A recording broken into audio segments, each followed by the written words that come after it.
দত্তপুকুরে ভয়াবহ দুর্ঘটনা। দত্তপুকুরে বালি বোঝাই লরি উল্টে বড় সড় বিপত্তি। লরির তলায় চাপা পড়ে গুরুতর জখম ৩। আশঙ্কাজনক অবস্থায় নিয়ে যাওয়া হয় হাসপাতালে।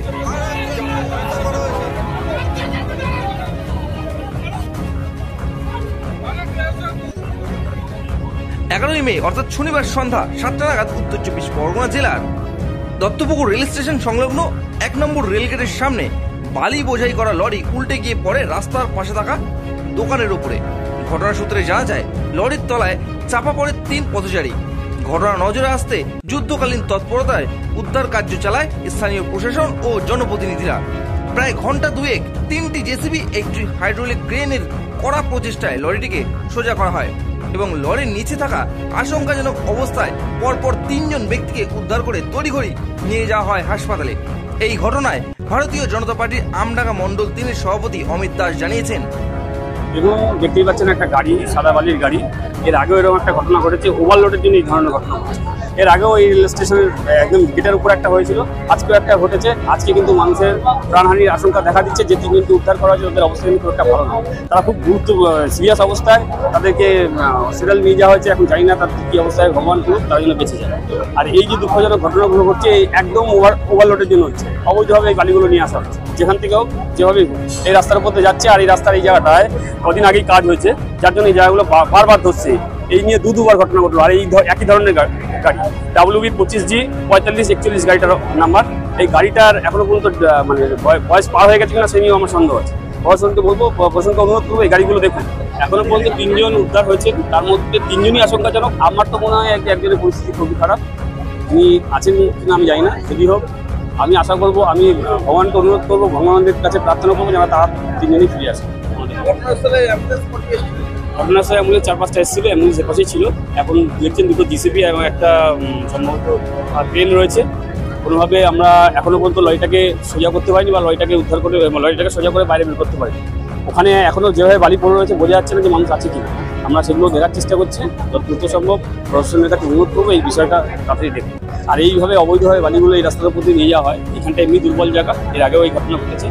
প্রশাসনের কাছে অনুরোধ থাকবে এই ধরনের বালির গাড়ি, মানে ওভারলোড বালির গাড়ির জন্য এই রাস্তাতে না যায়। এই প্রসঙ্গে ব্যারাকপুর লোকসভা কেন্দ্রের ISF প্রার্থী জামির হোসেন জানিয়েছেন, এখনো পুলিশ সূত্রে আমি বড়বাবু এবং উচ্চতার যারা অফিসার ছিলেন তাদেরকে জিজ্ঞাসা করেছি। ওনারা 3 জনকে উদ্ধার করে হসপিটালে নিয়ে গিয়েছেন। এখনো সঠিক খবরটা ওনারা এখনো প্রশাসনিক লেভেলের খবরটা এখনো দিতে পারেননি। ওনারা বলে খবর হলে আমাদেরকে জানান। শুনুন, এইটা অবৈধ বালির গাড়ি। আপনারা জানেন এখন টোটাল পশ্চিমবাংলা আন্ডারলোডের গাড়ি চলে, কিন্তু কাদের মদতে এই ওভারলোড চলছে, এই ধরনের দুর্ঘটনা। আজকে এই দুর্ঘটনা কবলে না, উপরওয়ালার কাছে প্রার্থনা করি ওনারা সুস্থ থাকুন। কিন্তু এই যে ঘটনা, এই ঘটনার জন্য কারা দায়ী এটা একটু ভাবতে হবে। এই যে ওভারলোড নিশ্চয়ই কতটা থানা পার করে তারপরে এখান থেকে যাচ্ছিল, আমার সামনে দত্তপুর থানাও পড়তো। তাহলে আমরা বলবো যে আন্ডারলোডে গাড়ি চলার কথা, সেখানে এরকম হুট থেকে বরাবর 1.5-2 ফুট বেশি উঁচু নিয়ে যাচ্ছিল। সেই ক্ষেত্রে এইগুলো তো প্রশাসনের নজরে অবশ্যই পড়া উচিত।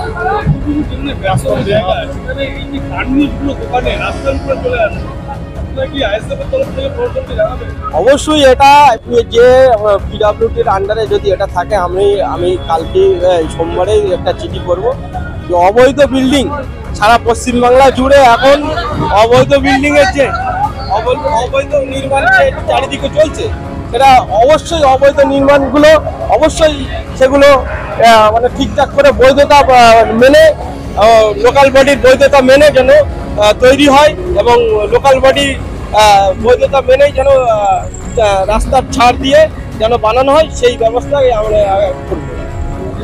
মারা গেছে তাদের কি কোনো সাহায্য আপনারা এগিয়ে আসবেন? আমি এখনো ওটা শুনিনি, আমি সঠিক খবরটা শুনে নিয়ে আমি তারপরে এই সিদ্ধান্ত। এই ঘটনায় দত্তপুকুর 1 নম্বর গ্রাম পঞ্চায়েতের শিক্ষা ও জনস্বাস্থ্যের সঞ্চালক অরিন্দম মুখার্জি বলেন, দেখুন, সময় একটু লেগেছে। যেইভাবে গাড়ির অ্যাক্সেল যেভাবে বসে গেছিল, তো সেই জায়গাটা একটু সময় সাপেক্ষ। তারপরে ধরুন আপনার ট্রেন আনা, তারপরে অ্যারেঞ্জমেন্ট করা, সেগুলোতে একটু সময় লাগবে। এখন ঘটনা দুর্ভাগ্যজনক ঘটনা ঘটে গেল আর কি। আমরা তো বার করলাম 2টো, এখন জানি না কী অবস্থা। 3 জন তো দেখলাম, তার মধ্যে আমিও যা বডি বার করেছি, আমি নিজে হাতেই বডি বার করেছি। তো যা অবস্থা তাতে আমারও তাই মনে হচ্ছে। এখন যাই না ট্রিটমেন্টে, যে এখনও খবর আমি পাইনি, ফাইনালি খবরটা পাইনি, নেওয়ার মতো অবস্থা হয়নি। তখন আমরা তো ওখান থেকে উদ্ধার করে আমি গাড়িতে অ্যাম্বুলেন্সে তুলে পাঠিয়েছি, আমিও শুনতে পাচ্ছি। এখন ফাইনালি খবর নেব আমরা। এখন হ্যাঁ, দুটো জেসিবি আর একটা ট্রেন এসেছিল, প্রায় ধরুন ঘন্টা দেড়েক লেগেছে। 3 ঘন্টা টোটাল মিলে আপনার 3 ঘন্টা সমস্ত অ্যারেঞ্জমেন্ট করে। হ্যাঁ, এখন স্বাভাবিক, এখন আস্তে আস্তে স্বাভাবিক। যে বালিগুলো আছে সেগুলোকে যথেষ্ট আছে, এটা কিছু করার নেই, পুলিশ যথেষ্টই আছে। ওনার এখন ওই যে মানে ঘোলা জলে মাছ ধরতে আসা, উনি যদি এসে উদ্ধার কার্যে থাকতেন তাহলে মনে হয়তো ভালো হতো। আমি এসে বাইট দেবো, আমাদের বাইট দিতে এখানে আসিনি, বা আমরা কিছু বলতে আসিনি। আমাদের লোকাল লোক বা যেইখানকার লোক হোক, আমাদের ডিউটি আমরা মনে করেছি যে আমাদের উদ্ধার কাজে পুলিশের সঙ্গে সহযোগিতা করা। সাধারণ নাগরিক হিসাবে আমরা সেটা করেছি। এখানে আমরা কোনো দলমত নির্বিশেষে কাজ করেছি। সুতরাং সেই জায়গায় দাঁড়িয়ে আমরা বলবো, কেউ এসে বলে গেল ওই ভোটের গিমিকের জন্য, সেটাকে আমি পাত্তা দিতে রাজি নেই। শুনুন, এখানে অবৈধ নির্মাণ না, এখানে কিন্তু এই কাজ পিডাব্লিউডিও জানে, এইটার পিডাব্লিউডির রাস্তা, পিডাব্লিউডি জানে, পিডাব্লিউডি সেইভাবেই রাস্তা করেছে। সুতরাং এখানে অবৈধ আমার তো বলার অধিকার নেই। পিডাব্লিউডির যখন রাস্তা, পিডাব্লিউডি জানে কতটা ছাড়া আছে, কতটা কী আছে, তাদের কী আছে। কারণ পিডাব্লিউডি যতক্ষণ না অথরিটি, যেটা তারা যদি না বলে, আমরা ধুম করে বলে দেবো কেন যে অবৈধ নির্মাণ। মোটামুটি স্বাভাবিক, আস্তে আস্তে তো স্বাভাবিক হচ্ছে। আর তো সবাই মানুষজন যেতে পারছে, ট্রেনও তো আমরা ওর মধ্যে গেট ফেলে রেখে ট্রেনটা চলেছে। হ্যাঁ, একজন এই মানসপাড়িয়ার ওখানে সামনেই ডাক্তার বাড়ির আপার্ট ভবন সামনে, নবপাট ভবন। আরেকজন শুনলাম কলপুকুর পারে, রজত হালদার।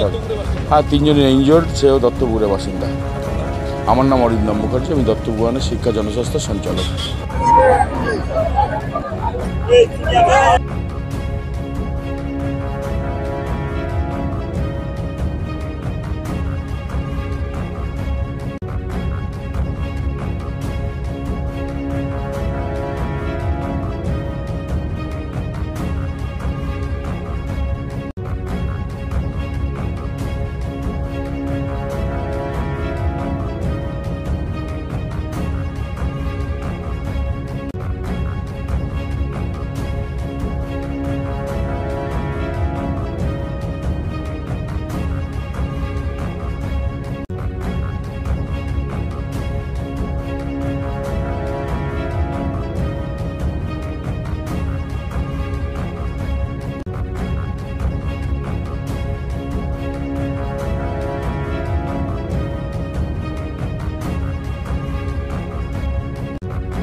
উত্তর 24 পরগনা জেলার দত্তপুকুর থেকে অভিজিৎ দাসের রিপোর্ট, নিউজ বাংলা।